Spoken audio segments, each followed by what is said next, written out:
Hello প্রিয় পশুপালক বন্ধুরা, আপনাদের কাছে আরেকটা নতুন ব্লগ নিয়ে চলে এসেছি। একটা ট্রিটমেন্টের ভিডিও নিয়ে।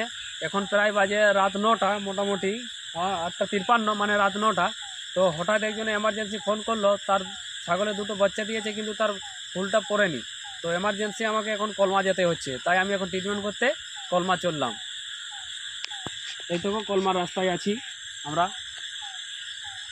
কলমা ঢুকে নিয়ে হাতটাতে আমি গ্লাভসটা লাগাই নিয়ে আর ধীরে ধীরে করে হাতটাকে আমি ভিতরে ঢুকাই নিয়ে চেক করছি যে ভিতরে কীরকম মালটা ফাঁসে আছে না আছে। তো আমি ধীরে ধীরে করে হাতটা জড়িদারে ঢুকালার পরে হালকা ঘোরাঘুরি করে দেখলাম যে ভিতরে ওর মানে কিছুটা মাল ফাঁসে গেছে, ওই ফুলটা ভালোভাবে ক্লিয়ার হয়নি। তো এখানে দেখুন ওই যে মালটা দেখুন বাইর হয়ে গেল হালকা, যেটা তো ফাঁসে ছিল লাস্ট মোমেন্টে এইসব মালগুলো বের হয়ে গেছে।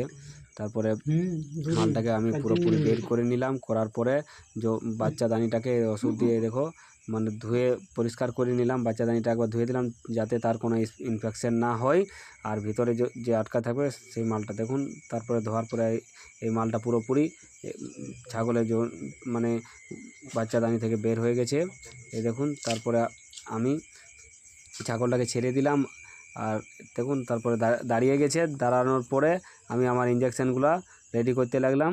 রেডি করার পরে ছাগলটাকে দেখো দু সাইডে দুটো আমি ইঞ্জেকশান করে দিলাম। তো বন্ধুরা, যদি রাতেও যদি কারো অসুবিধা থাকে আপনারা এমার্জেন্সি আমাকে কল করতে পারেন।